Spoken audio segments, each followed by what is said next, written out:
Okay, well, welcome back to the next part of the program. This is Russ Carnahan, President of Preservation Action. I get to do the fun part here today, talking about keys to successful historic preservation advocacy. We've got a great panel representing a large statewide organization with Cindy Heitzman, Executive Director, representing a legislative assistant in a historic preservation leader's office, John Bosworth, who's senior LA in Congressman Blumenaur's office, and then Francisco Carrillo, representing a district director in a local office of Congresswoman Nanette Barragán, who's also a newer member of Congress. So we've got a really great diverse group here to talk about successful advocacy. And I also am going to be joined by Allyson at some point here, Dr. Allyson Brooks, who is going to help with moderating as part of this.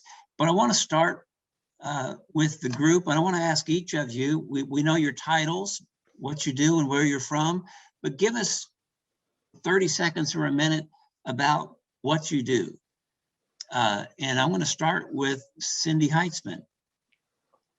Thank you, Russ. Can you hear me? Yes. Everything? Okay, terrific. Well, my name is Cindy Heitzman, and I'm the Executive Director at the California Preservation Foundation. We're based in San Francisco. Officially, since COVID, we've been literally spread across the country. But our work is to advocate and educate for the protection and preservation of historic cultural resources in California. We do our work through state and national advocacy and have invested a large amount of our resources into doing educational programs. And especially during COVID, we have really ramped up our efforts to do a lot of training online, a lot of it free as a service to our counterparts across the country. And actually we're reaching people around the world. So it's pretty exciting. But we're busy right now with legislative issues at our state capitol around housing and tax credits and continuing to help people throughout the state with their issues. Well, thank you for joining us. And you all are a great case study in how a statewide preservation group can work and be effective in your state, but also has been a really important part of our national network. Mm-hmm. So thank you for being with us. And for a few years back, invited me to come visit your statewide conference and help us build those California contacts. So thank you, Cindy. You're welcome. Next, John Bosworth. John, give us the 30-second version of what you do for Congressman Blumenaur. Thanks, Russ. Yeah, John Bosworth, the Senior Legislative Assistant for Congressman Blumenaur. I'm responsible for his tax, housing, transportation, and historic preservation portfolios. So essentially, it's my job to both create, draft, and introduce pieces of legislation within those portfolios, co-sponsor legislation within the portfolios, and then broadly just track recent legislative developments within those issue areas and make sure that the congressman's particular priorities are being realized and incorporated into any moving legislative vehicle in those areas. And specifically, he has a unique leadership role as co-chair of the Historic Preservation Caucus. Tell us about your work with him in regard to that. Yeah, the Historic Preservation Caucus is a group of members of Congress who have signed on as saying that they are supportive of historic preservation and that they're banding together to push forward various priorities in the historic preservation space. So that could be your annual funding through the Historic Preservation Fund or my boss's legislation to expand the historic tax credit. But it generally provides a forum for members and staff to come together discuss the latest issues in preservation, learn how they can get more involved, and be connected in the legislative process to push forward preservation priorities. Great, thank you. And next, Francisco, tell us about what you do as a district director for the Congresswoman. Sure. Thank you for having me, former Congressman Carnahan. Thank you all for inviting me to this panel.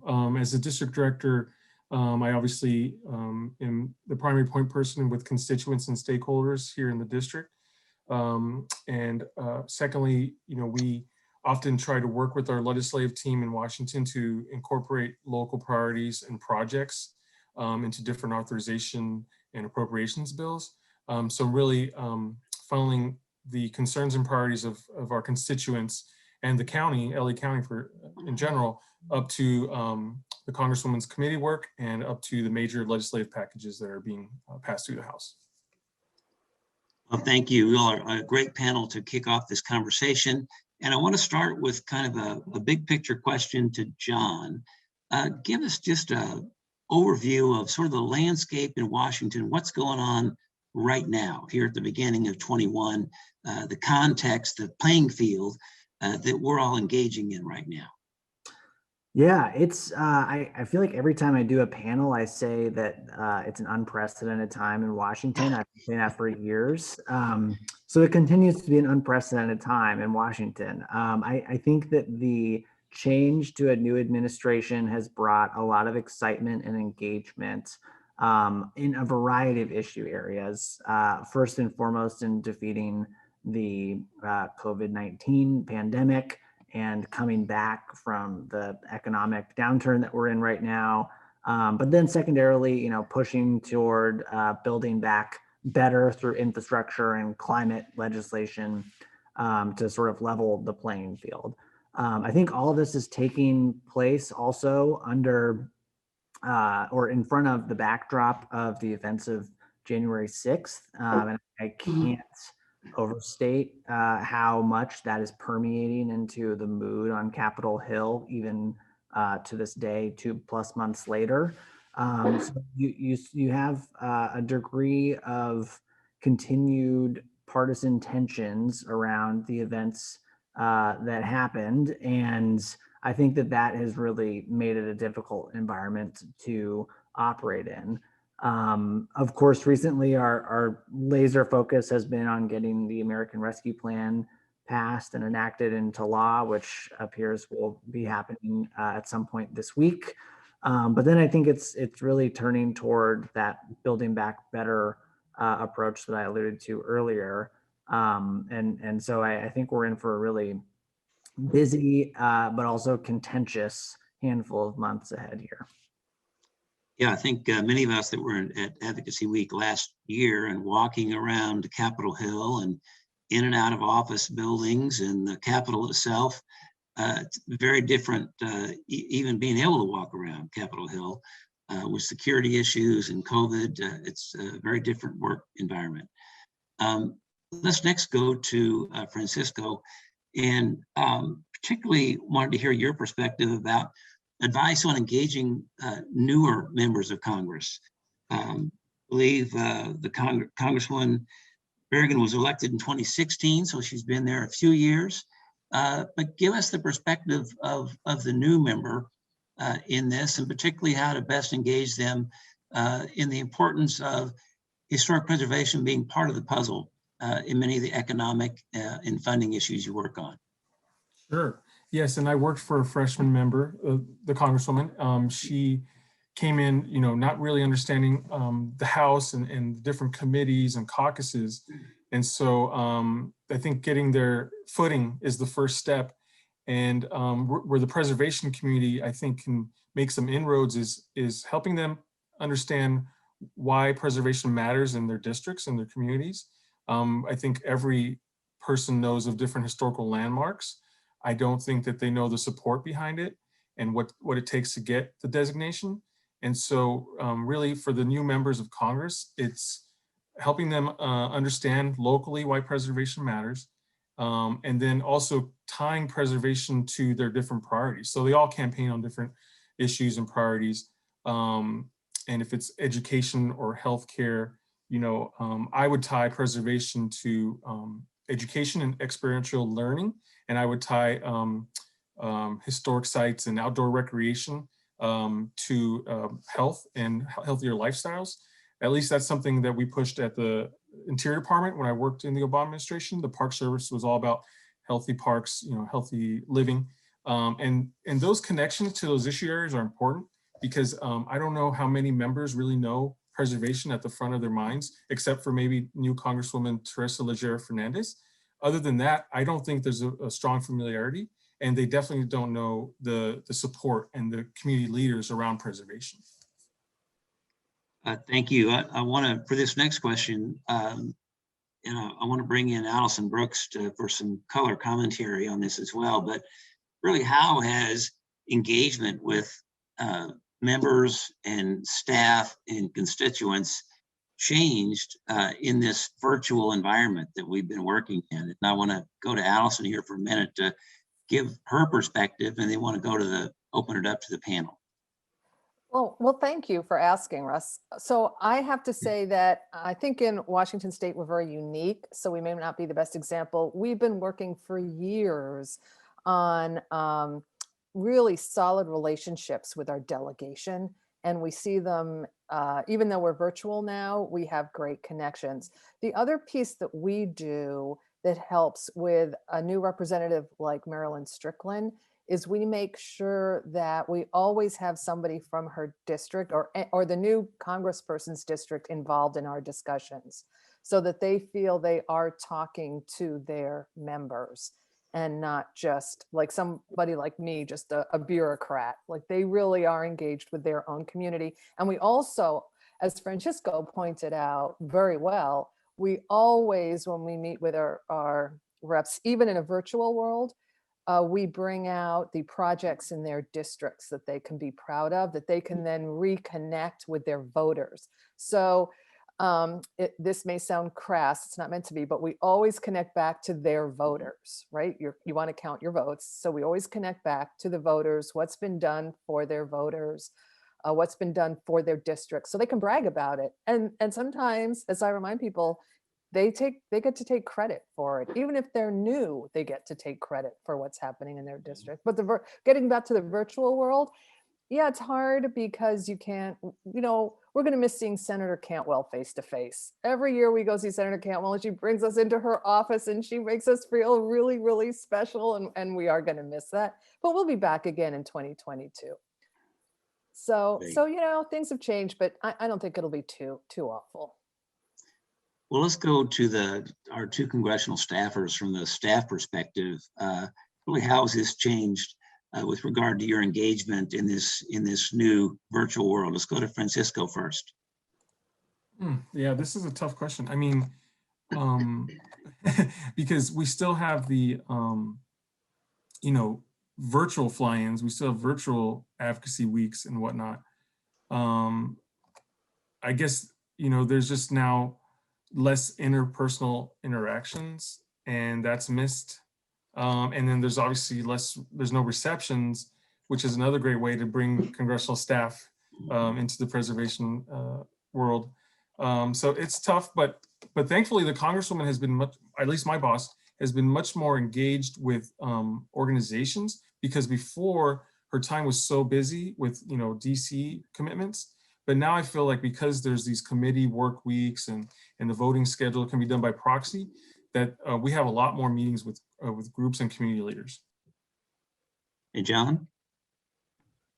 I think I echo everything everyone's already said. I would just add, to Francisco's point, I think that it certainly feels like the work has increased, but the enjoyment of the interpersonal interaction is certainly not there. And so I think, and I'm sure that's the case for everyone listening and participating. And so I think that's just something good to kind of remember when going into it, is that there is, a lot of demands being placed on folks right now.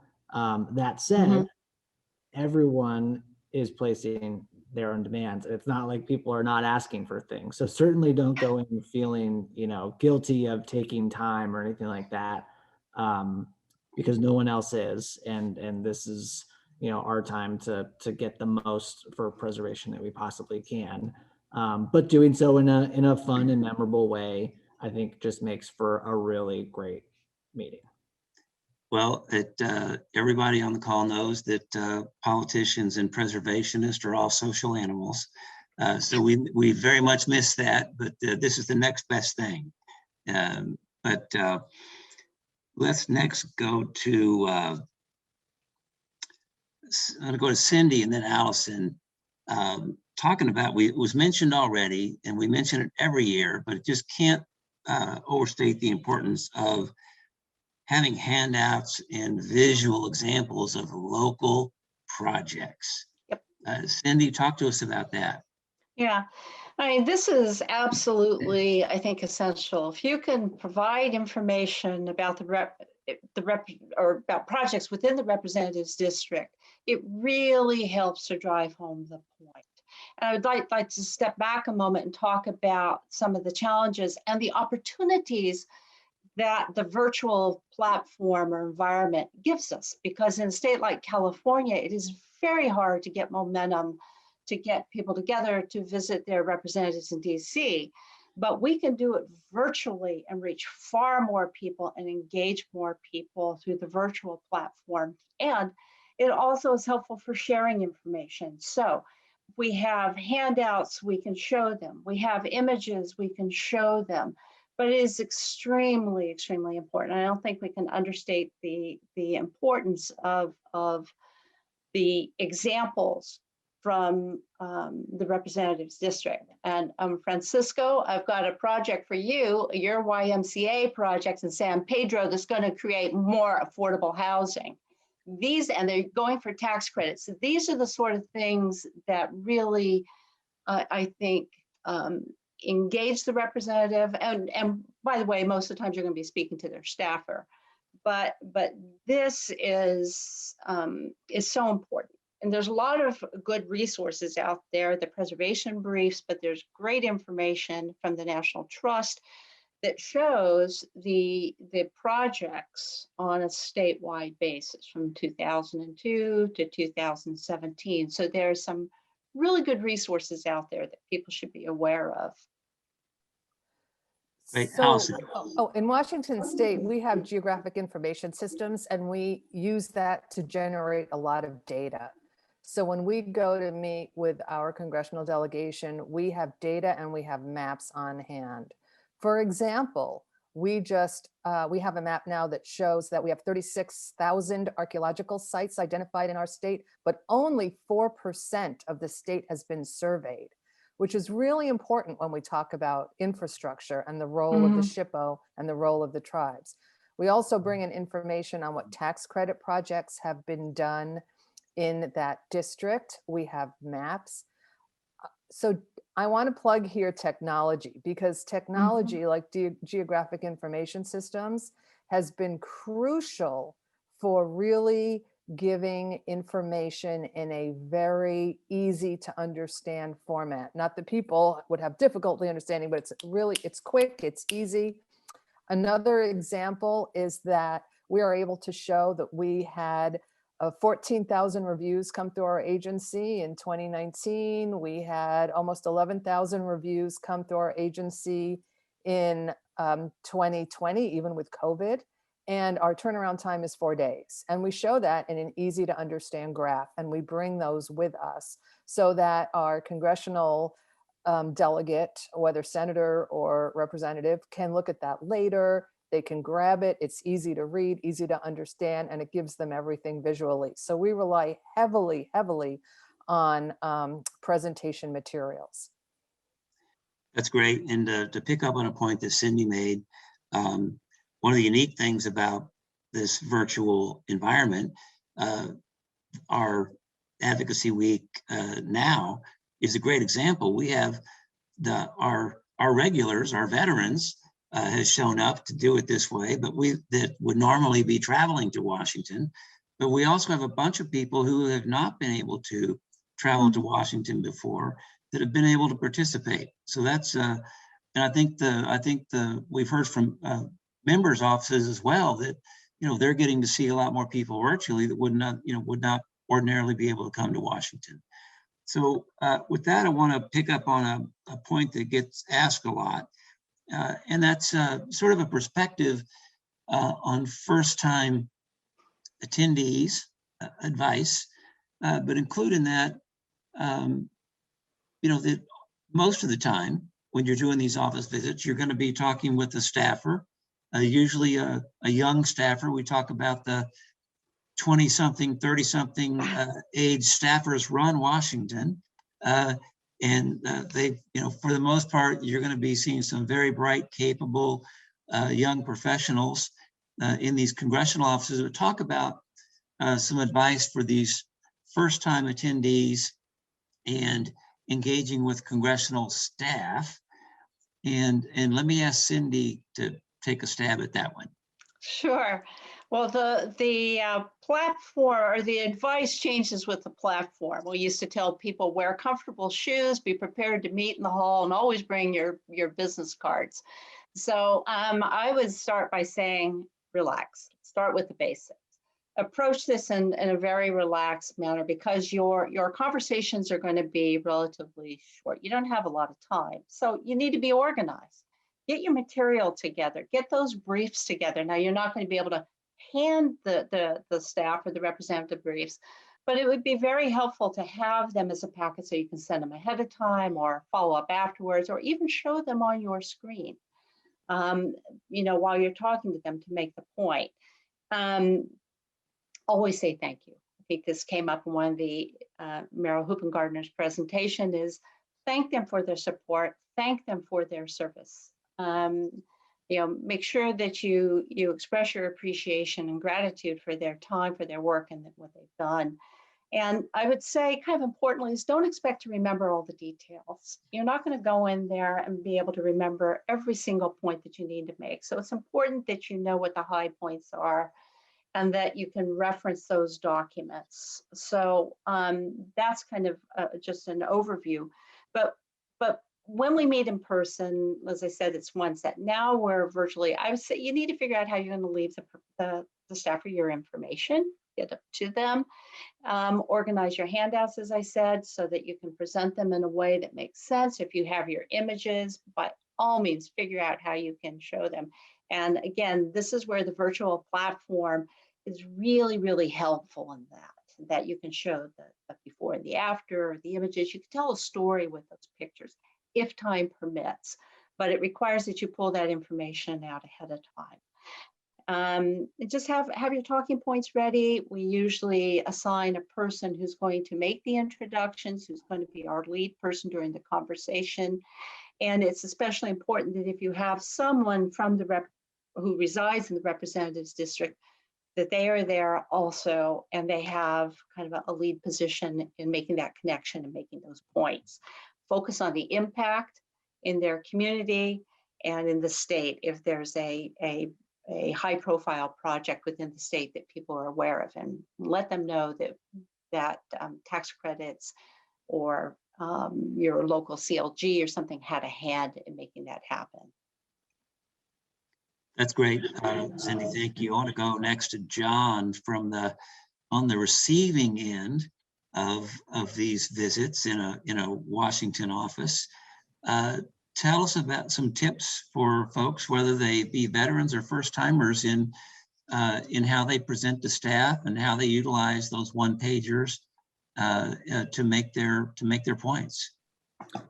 Yeah, I think everything Sydney said is so spot on and so helpful. And I have really enjoyed, to Allyson's point too, that the ability of a virtual environment gives us the opportunity to visually see things. I'm a visual learner myself, and someone that's constantly being handed sheets of paper to just read. I think it's really helpful to break that up a little bit in a really memorable way. I think it's always really nice to have two main goals in a meeting. I think the first being building a positive relationship so that you as the expert can be called upon in the future.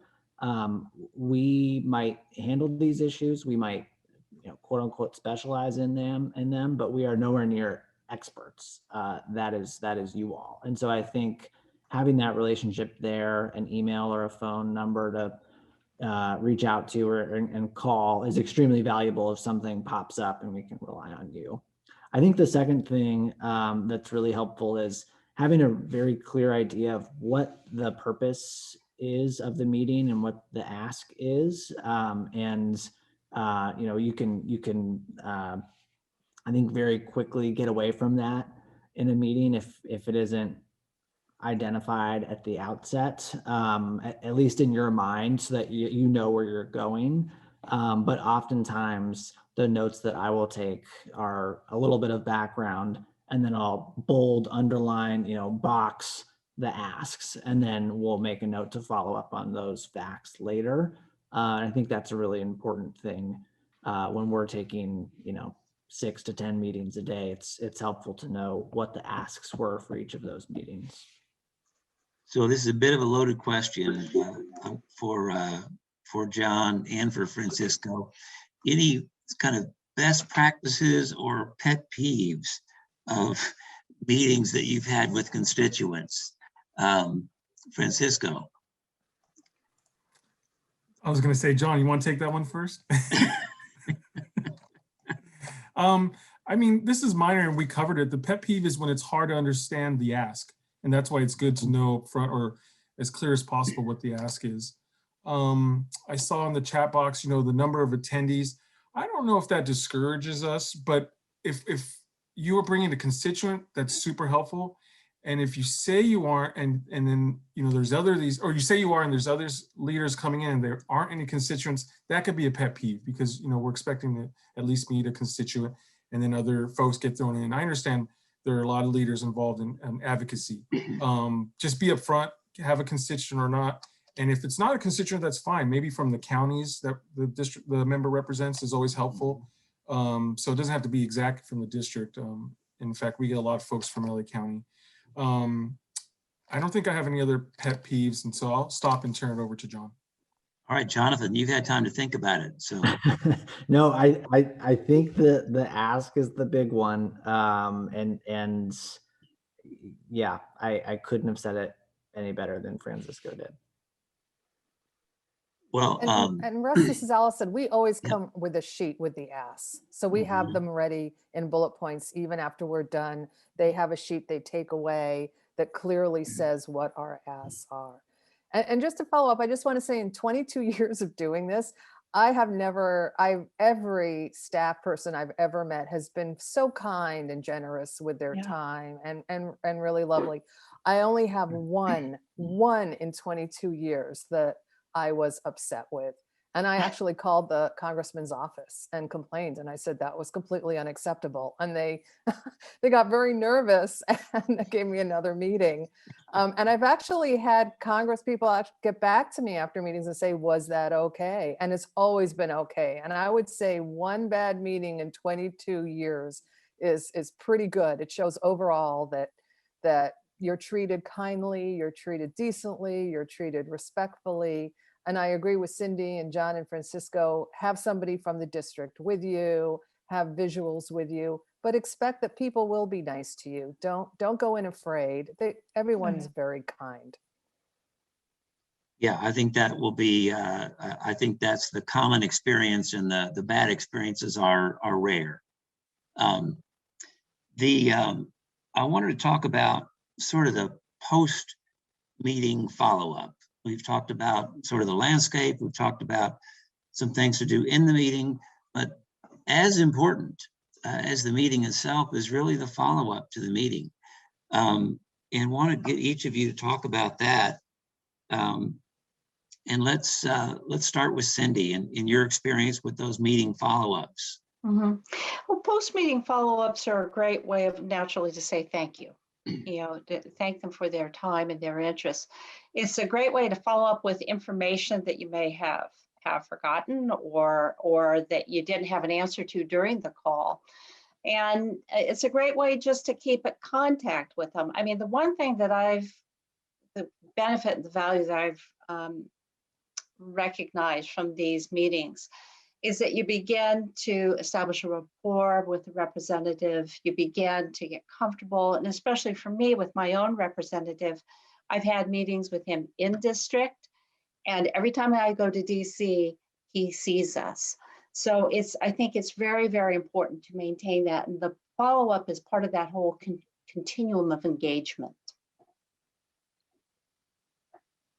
Yeah, John. Yeah, I think I totally agree. I would say being a little bit creative too. I mean, after following up and saying thank you, and the individuals you met with know, what you were there to talk about. I think thinking through other opportunities for engagement as well, and knowing that per the comment about the continuum of strategies, I think going to DC or having a virtual meeting is kind of one tool in the tool belt, but there's also plenty of opportunities to lift up preservation with members. I think every member and staff member love a good ribbon cutting for a HTC project. They love, I mean, I think that there are numerous other ways to get at, what you're ultimately asking for. And those are great follow-ups that kind of make everyone feel really good. So You're jumping ahead already to the other questions, John.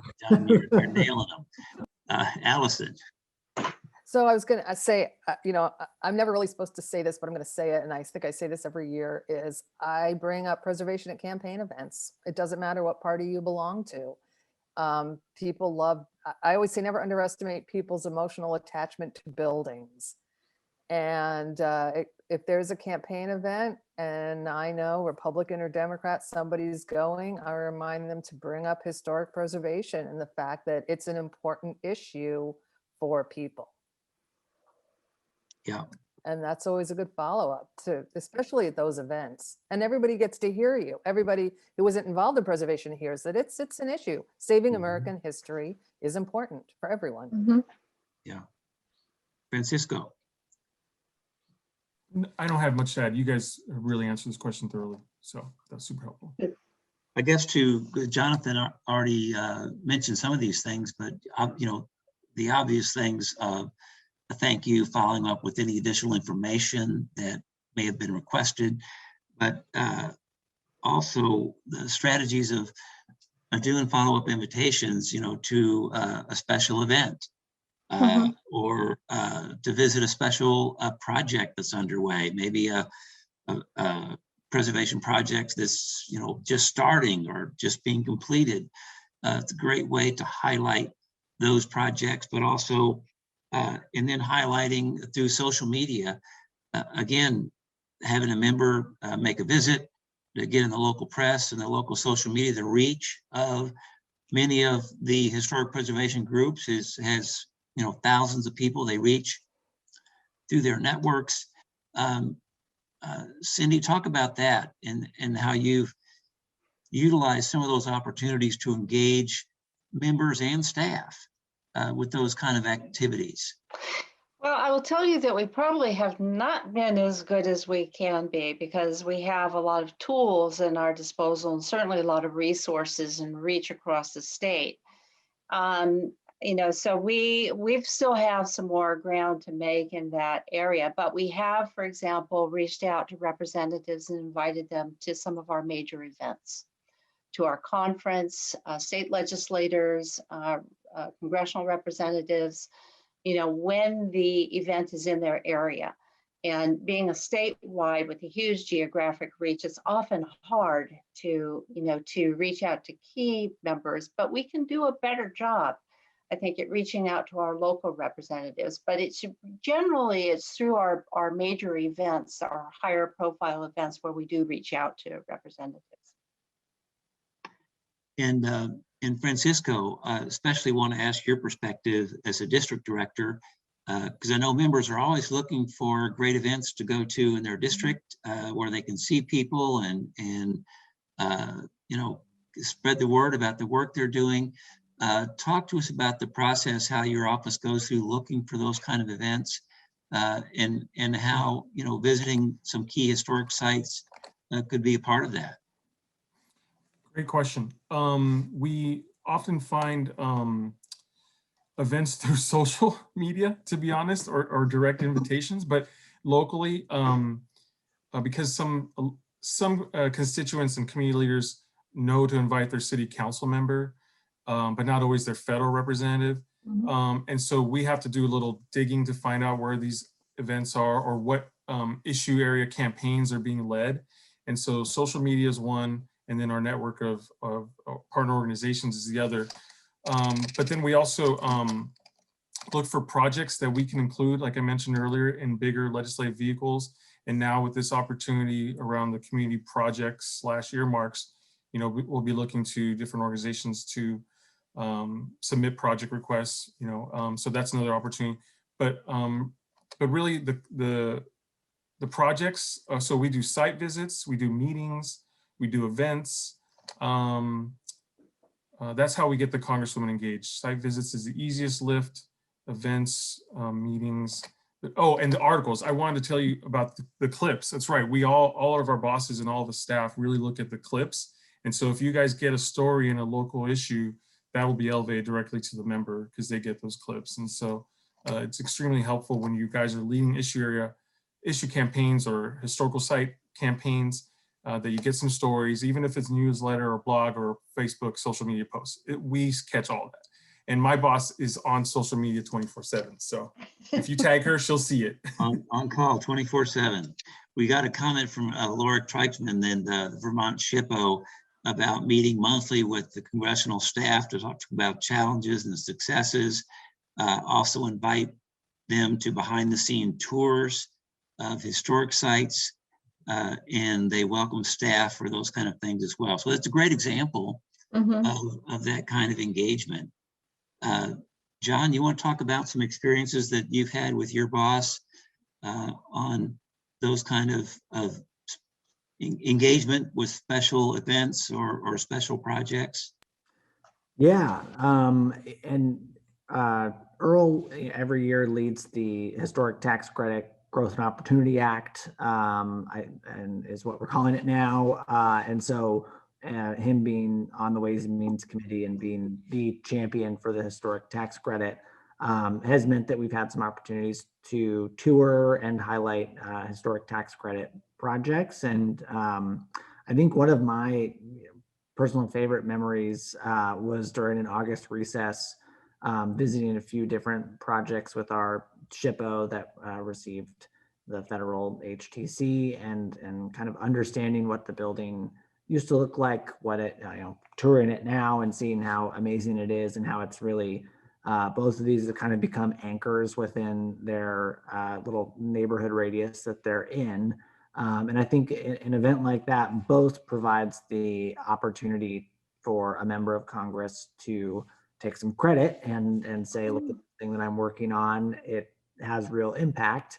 But then it also just sticks in your head. And, for me, whenever I think of the HTC and why I'm continuing to push it for my boss, I think about those two different projects and how transformative they've been for the small slice of the community that we serve. And what about the engaging staff in that as well? You talked about your own personal experience, but the member does a lot of those things, but can't do them all.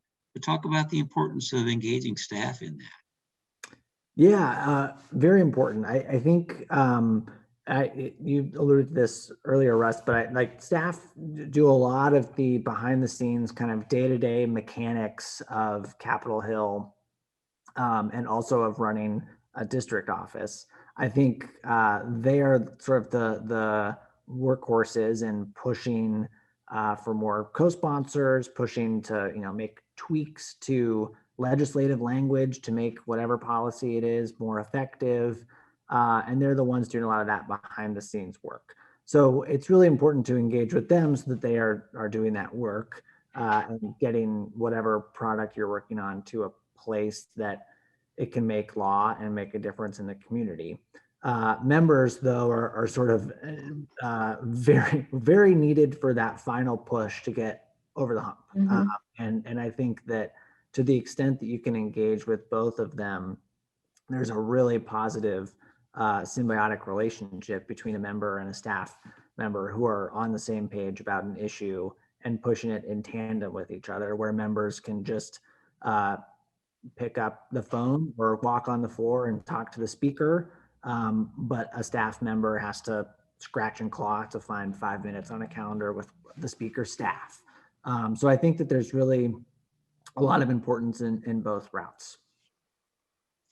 And Russ, can I Allyson, I want follow- to ask yeah. you, because Oh, I was just going to follow up on John. Washington Sorry. State is well known for its engagement with its delegation.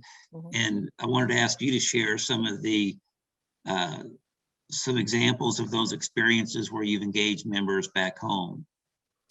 So I was going to follow up on something John said, which I think is really critical, and that is we have worked really hard for our congressional delegation to see us as the experts. So it's not just taking them out to historic places, but they rely on us when they need information about heritage areas or anything to do with historic preservation. They know they can either come to me or they can go to Chris Moore at the Washington Trust for Historic Preservation, and they are very comfortable doing that. And so that's another technique that we have used to really forge those relationships. It's both giving the congressional delegate visibility within their own community, but also knowing that we are here for them when they need us. And as John has said, I've personally worked on helping members write legislation. I'm not even an attorney, and they've sent me draft legislation and said, help us work on this. And I've sat on the phone with Senator Murray's staff and literally written legislation on the phone with Murray's staff. And I've gotten legislation from Kilmer that I've helped work on. So being seen as a resource for your congressional delegate is also a very powerful way of making a relationship. Mhm. And I wanted to ask you to share about some of your local experiences getting members and staff to visit sites and about the impact that that's had. Oh yeah, I mean, definitely they do that. We also, it's not just sites. We ask them to speak at events. So particularly for our Maritime Washington National Heritage Area, we've had our delegation speak, or they've sent in a staffer to speak. So it's both. It's seeing preservation, but also being part of all our events. So they reach out to more people. A Main Street Conference is a really good example. We run the Main Street program, and we'll get our congressional delegate to come in and speak to the Main Street members. But it's also connecting with our state representatives, right, in the state legislature, who often have a line to our congressional delegation. Same thing with cities and counties. So I don't view our relationship with our congressional delegation as a one-way line. It's more like a web.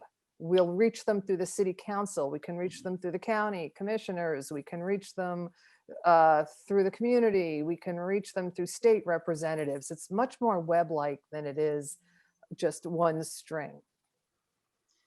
That really is one of the important points that I wanted to wind up on, is that about being a resource. Because I can't stress that enough. And I think sometimes people underestimate that. But we've all seen examples where Congress has not gotten input from experts, or not enough, and they've rushed to get something done, and they pass something, and then they have to go back and fix it. They do best when they do have access to experts. They're brief, they have all the information, and they can be informed, and really they can make better policy when they have that. And I think knowing that they have local trusted experts and professionals and organizations to back that up is really a valuable asset. And so it's another important reason to build that relationship. It's not just about talking to their office this one time or this one advocacy week. It's really building a relationship that you can continue to foster through these visits this week, or begin to build as you have new members in the Congress, new staff, and we have new advocates in this year. So it's really it's a continuum. It's always evolving and changing, but fortunately we have some great veterans that have been involved and keep this going. So I want to go to each one of you and see if you have any closing things you want to add, closing advice, but also particularly touch on that point of being a resource. So I'm going to start with Cindy. Sure.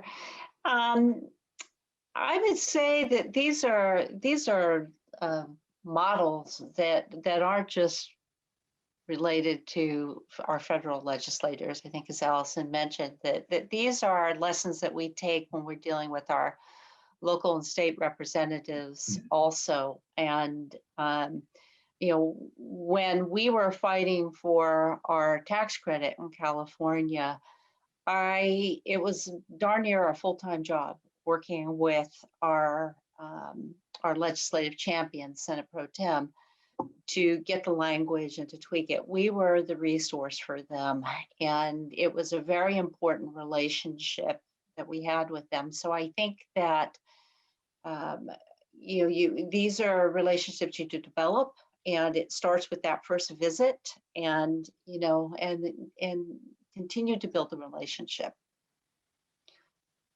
Great, thank you, John. Yeah, I think just to reiterate everything Sydney just said, and it's very critical that you all are being willing to be that resource and build the relationship with these offices. And I think too that acknowledging just the fact that you bring with you a wealth of experience and on the ground understanding of what is going on, and that's an incredibly valuable thing for a congressional office and a member of Congress to have, and that your goals are aligned with the representatives, and there's an opportunity therefore to work together toward the same end. And before I go to Francisco, we've gotten a question in the chat from Amy Spong in Minnesota. Hi, Amy. She's saying we have good participation this year from Minnesota, but we struggled to get meetings with legislative staff. Curious if others are struggling due to pandemic or new ways to communicate. So I want to see if I can get John to comment, and I'll ask Francisco as well. I think first just bears sort of worth mentioning, every office runs a little bit differently. We're like 435 or 535 small businesses in a way. So I can really only speak totally toward our office. I'll just say March and April are traditionally a very, very busy month. And so we have limited our appropriations type engagement just to constituents and Oregon specific meetings. I think other offices do it differently, and I don't know to whoever asked the question if that might have been the case. But I think that when there is an absence of the ability to get a meeting, then picking out that other tool at your disposal and finding a way to engage with staff, be it at the district level, be it an event or speaking opportunity or some type of press placement, something else within the toolkit to get the office engaged. I think there's still certainly an opening there, just maybe isn't exactly the process you might have originally expected. And that's a good point. Every office is different. They absolutely are busy, even in normal times, and these are certainly busier probably than normal times. And the other thing I would say is don't get discouraged if you've reached out once or twice and haven't gotten through. Don't be afraid to follow up again and again until you do get through. And if you can't get through to the DC office, try the local office. So those were a couple of strategies to consider. Francisco. Yes, and I'd like to add that, sometimes emails get lost in the shuffle. And so if you're having issues, maybe an elected official can reach out, or even a letter is also helpful. I can't tell you how we still use snail mail for a lot of business. When unions reach out to us, they send us letters. They don't always send us emails, and we respond. The other issue you may be encountering is that there's always high turnover of staff in congressional offices, and maybe they haven't identified who the preservation lead is. And that goes back to why it's so important to connect preservation to the other priority issues that the member's working on, because you may not have a designated preservation staffer, but you may have a natural resources person or something that you can connect to. So those are a couple ways.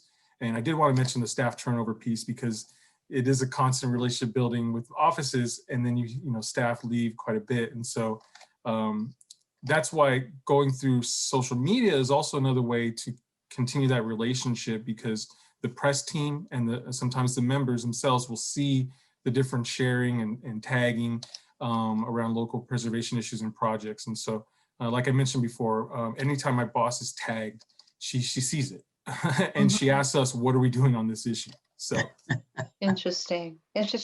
Russ, I'd like to just add on to that is Yes. that I had a lot of difficulty in getting meetings. I got some, but it was very difficult. And I just quite frankly have attributed it to what's happening in Congress right now. So, and because of the time difference now, we're on the West Coast trying to schedule meetings 3 hours earlier on the East Coast, it's created a little bit of a challenge. But again, it's also opened up another opportunity.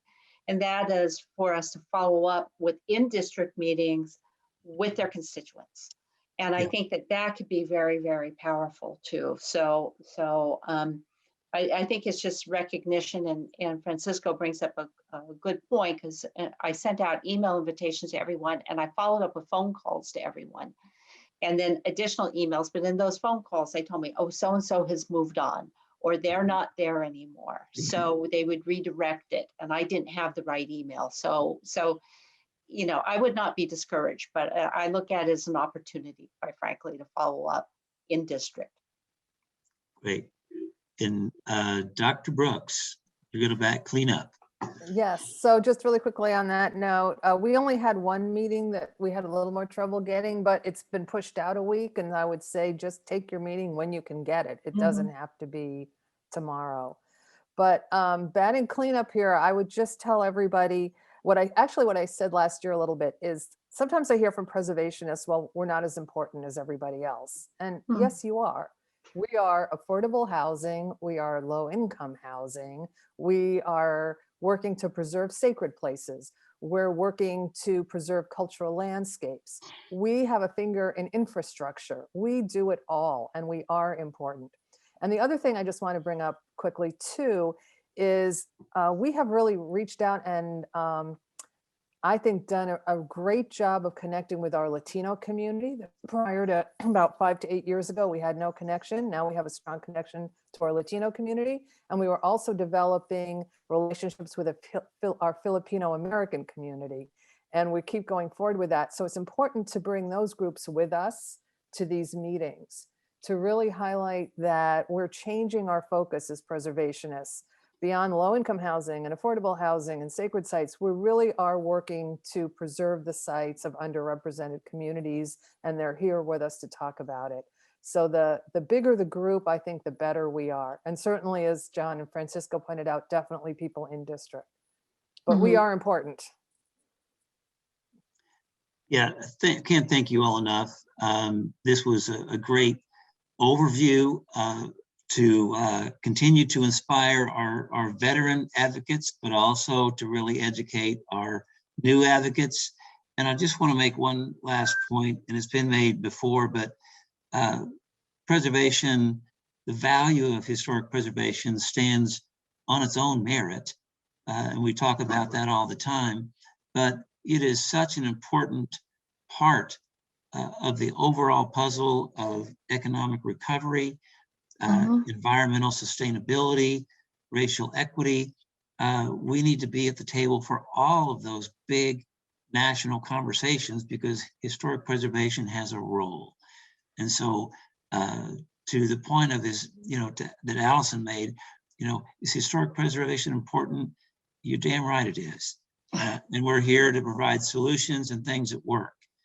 So anyway, thank you all so much. And hopefully you all can put these tips to work in the next few days as you reach out with your visits. Thank you all so much. Thank you.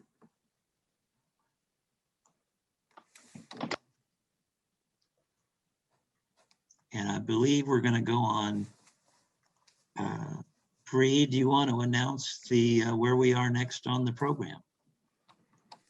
Thanks again. Take care, Francisco. You too. Thanks again, Give Congressman. the representative our best and our thanks. Will do. Thank you for inviting me.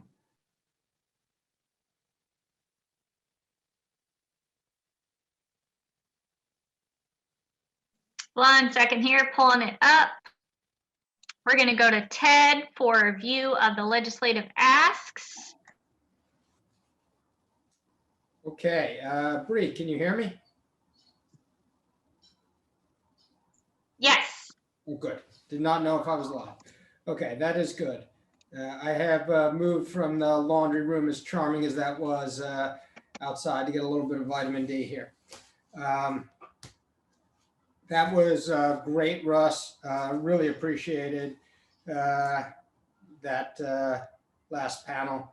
It plays well into then going to about the ask. And I think Francisco nailed it when he made clear that your asks need to be crystal clear. It needs to be obvious what you are requesting. And as he said, his pet peeve is when, you know, as a staff member, he's having this conversation and he's like, what do they want? So make it very clear as you're meeting with staff what you want. Go into Bree, if we're able to actually, well, we can start with this one.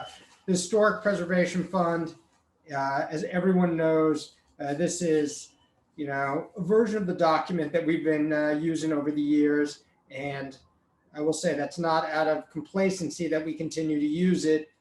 It is a well-honed document which we continue to make changes to highlight some of the changes to the HPF, but overall talks about the program and its value, and highlights the fact that this is not tax dollars. And that is a key point that members of Congress like to hear and need to hear, that this is actually a transfer of funds from royalties from offshore drilling to the Historic Preservation Fund. And that is a key point that you definitely want to make. And want to also make clear that Congress has never appropriated that $150 million. As close as we're getting, they have not, but it would be helpful for you to highlight the proliferation of new programs within the HPF that have developed over the last few years. These are great programs. For those of you who were listening to Congresswoman Sewell, one of those programs is the civil rights grants, and they are incredibly valuable. Or if you heard Senator Leahy talking about the Broom grants, that is another one of these programs. Or the Hbcu grants in Miles College within the 7th Congressional District of Alabama, and the work that's been done there. These are incredibly valuable programs, but the challenge that we're having is there is a limited pot of money, which it's actually a great challenge that we're having, a limited pot of money at $150 million, and there are a lot of demands on it. And one thing which it would be helpful to point out is the graph, which is included both on this one pager and also on the SHPO one pager, which shows what has happened with HPF appropriations in general, which is the blue line on that graph. And then the orange line is the SHPO apportionments portion of the HPF. So while the HPF has increased exponentially, SHPO apportionments have stayed level, And THPO apportionments have also stayed level. THPO apportionments have stayed, quite frankly, more level than SHPO apportionments. And this is a problem. SHPOs and THPOs are the backbone of historic preservation, and there needs to be an increase in funding for both SHPO and THPO apportionments. And that should not be coming out of grants for civil rights, grants for HBCUs or underrepresented communities, or SAT for that matter. It's very important for there to be an overall increase in the HPF. And I would point you to what Congresswoman Ledger Fernandez said, and struggle with her with the ledger part, so sorry about that earlier. But her point about the HPF being reauthorized and fully funded, quite frankly, we need to talk with her about increasing the authorization for the HPF to exceed that 150 million, because clearly there is great demand out there. So that is the HPF document. As Rob is pointing out to everyone, in case you're not watching the notes coming up, all of these documents are available online. If you have any trouble finding them, please do not hesitate to reach out to me or Rob, and we will direct you to the correct location. This is kind of, this next document, which is now up, is one of the most important documents that we have each year, which is our request for HPF funding. Just to remind everyone, the total for HPF for fiscal year 2021, and to remind everyone, we are currently in fiscal year 2021. The fiscal year runs from October 1st to September 30th. So we are in the middle of fiscal year 2021. Our ask for fiscal year 2022, which starts on October 1st, is obviously for full funding at 150 million for the HPF.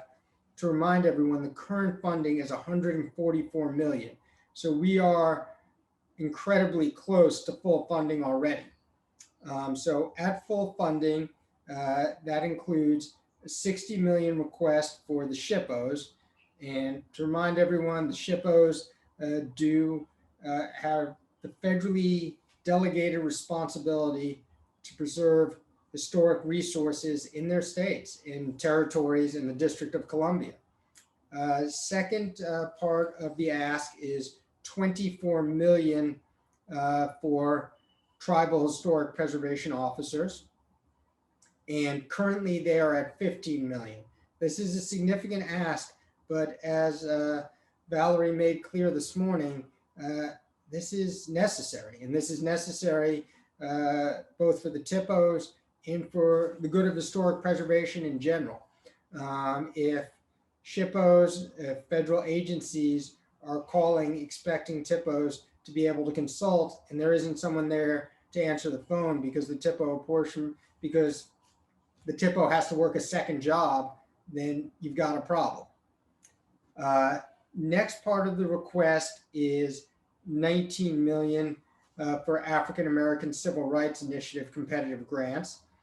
This would be an increase over the 16.75.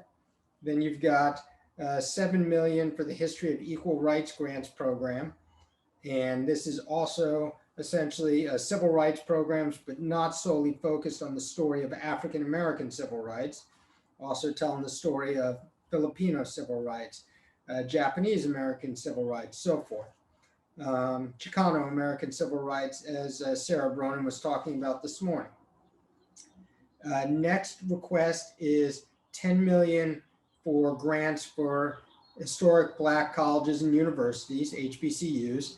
And this is level funding. And as I was discussing with Congresswoman Sewell, the challenge that we have there is the HBCU grant program is authorized at 10 million. So even though there's great demand out there, they are currently at their maximum authorization level. 20 million for Save America's Treasures program. And this is tough. We Save America's Treasures is currently funded at 25 million, and it's a great program. A lot of good work is being done, but it's what I discussed at the beginning of this, that there is a great demand out there, and we're just struggling to get everything to fit within that $150 million. So even though the Save America's Treasures request is 5 million less than was asked, than they're currently receiving, that is not a reflection on the importance of the program. Also want to highlight one thing with Save America's Treasures. In fiscal year 2021, they received a 9 million increase. So that 20 million would still be 4 million more than Save America's Treasures received in fiscal year 2020. And then 1 million for underrepresented community grants, which is also level funding. Once again, this is not a reflection that there is not demand out there. This is just a reflection on the $150 million cap and the struggle to stay within it. And then the request for the Paul Brune grants is $9 million. For those of you who are listening to Senator Leahy's taped remarks this morning, he talked about the importance of those Paul Brune grants. This would be a $1.5 million increase over the current amount of $7.5 million. And as Senator Leahy noted, although those Paul Brune grants were originally used a great deal in Vermont, they are now being used in Wyoming, in Kansas, throughout the country, and there's great value to them. There is a final request for semi-quincentennial grants. In fiscal year 2021, it is 250th anniversary grants are funded at 10 million. And the reason we have not put in a number is not because these grants are not important, but simply because we are struggling to get everything within the $150 million. And I know Eric answered Elizabeth Yu's question online, but just want to highlight this. We are working with John Bosworth, who you just heard, and Maggie from Congressman Turner's office to get a letter out. So a letter is in the works, and that letter will closely match, if not exactly match, the one-pager HPF request that you will be going around with. Okay, I'm going to move to the SHPO request. Thank you, Bree. And to remind everyone, we're requesting 60 million for SHPOs. You'll see that graph is still in there, and the same graph that was on the HPF page.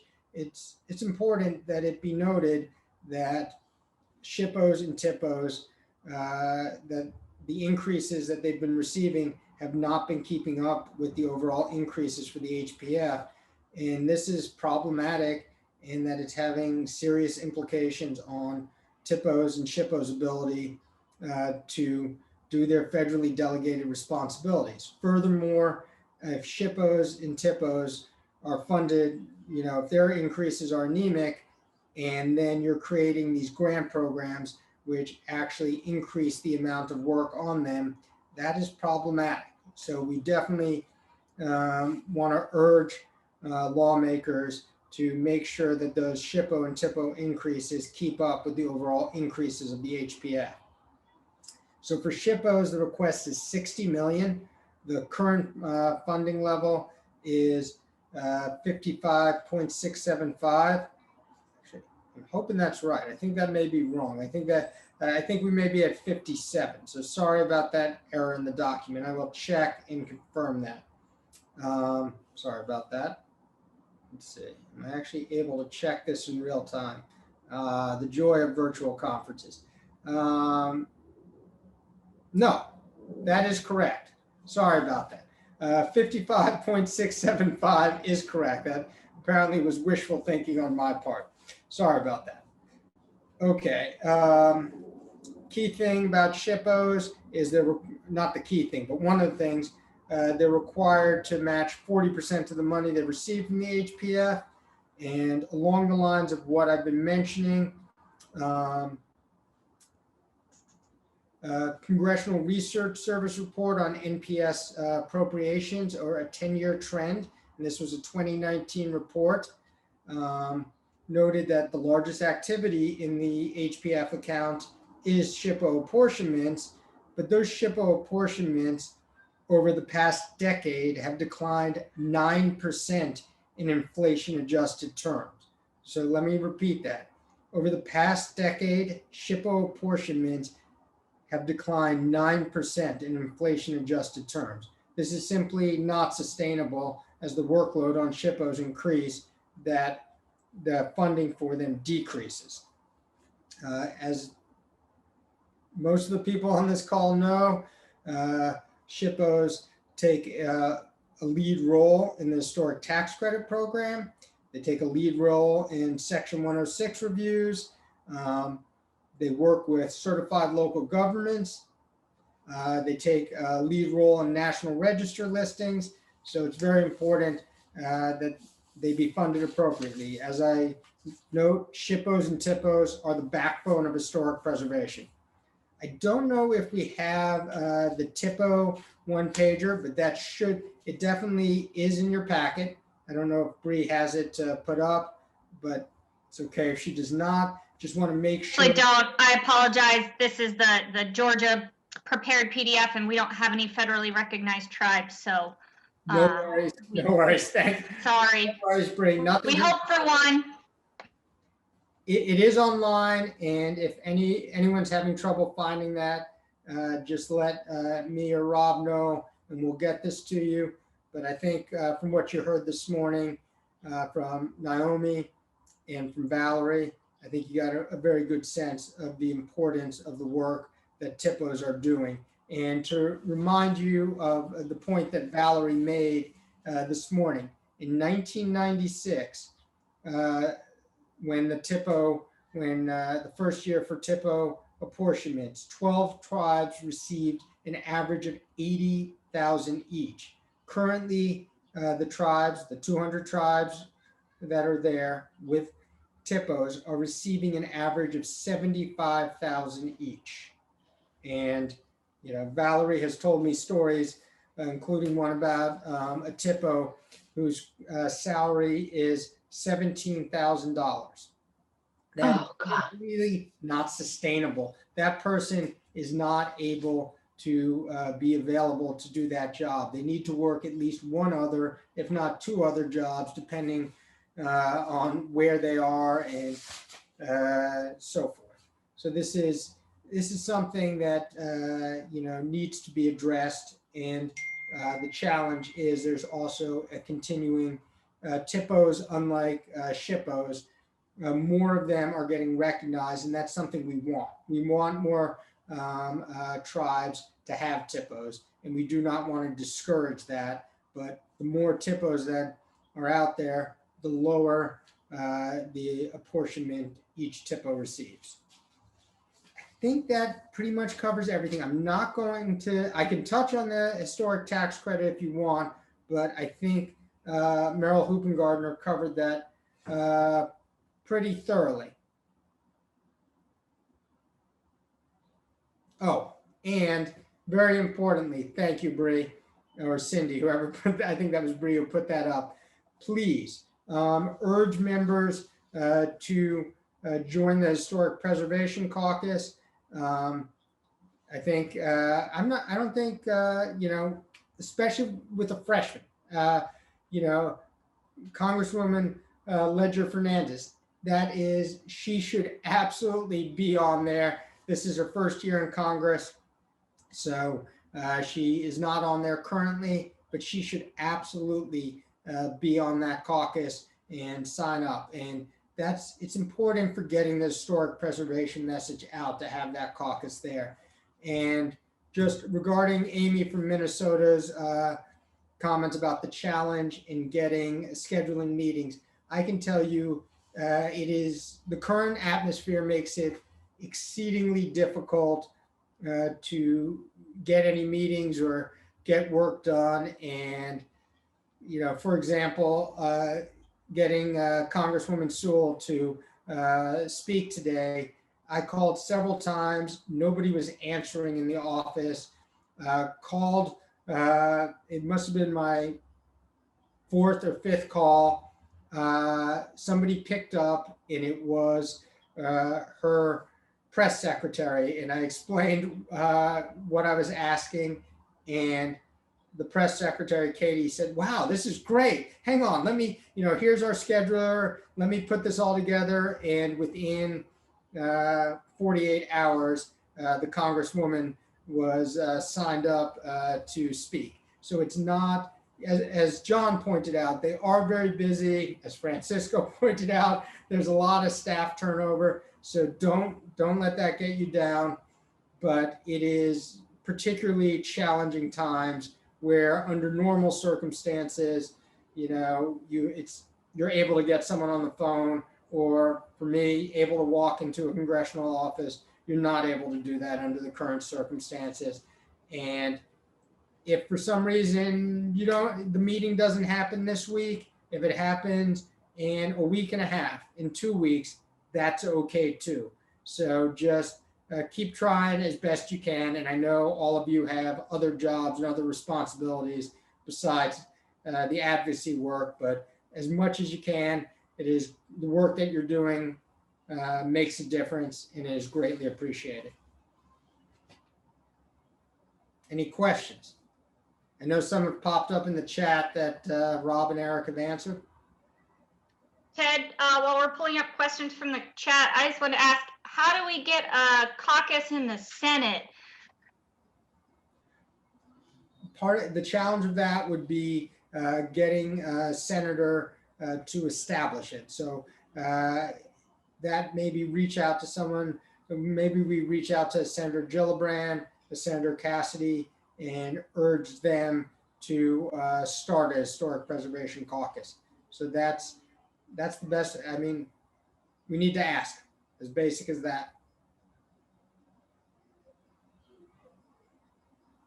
And we are also working on a Senate letter, and it would have been best if we had the historic tax credit bill and the letters from the Historic Preservation Caucus and the Senate letter, but use this as an opportunity. This is a chance, as Russ discussed, to reach back out to congressional offices. As I met with you 2 weeks ago, 3 weeks ago, wanted to follow up on this. We've got this letter. Can we get the Congresswoman to sign on to this letter?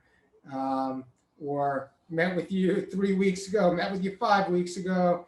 There's this historic tax credit go bill. Want the Congresswoman to co-sponsor this? Can we get her support? So it's an opportunity to follow up with staff, not a hindrance.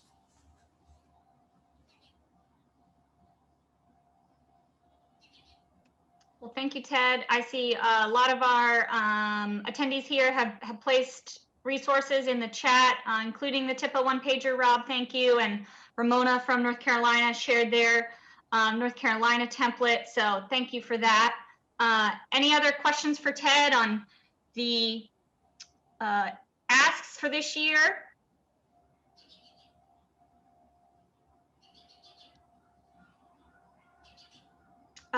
Next up on our agenda, we'll have a happy hour hosted by Hpf and myself. Brianna Grosicki, I'm Chairwoman of Preservation Action. That starts at 5:15. It is a different Zoom link. So go back to your the Reg Fox registration page, and it should be in there. We hope to have as many of you as can join us. We do have a little program, and we'll split up into Zoom rooms and get a chance to have some small group chats. Oh, thank you, Eric. Eric also shared the HPF or the HTC report for 2020 that Brian Gokin's office puts together, explaining the impact of the federal historic tax credit and the dollars and cents, nuts and bolts of that. So please take a look at that and use it in your meetings. Actually, Bree, hold on. It's the HPF report. Oh, sorry. Yeah, just released by the National Park Service today. We usually have it available at the back on the table at the back of the room, but this time they did just get it out today. It's all electronic. I posted the link in the chat, and it's got some really good statistics about the Historic Preservation Fund. Got it. Sorry. Thank you for clarifying, Eric. Awesome. Well, thank you all. We'll hopefully see you on the other Zoom link at 5:15.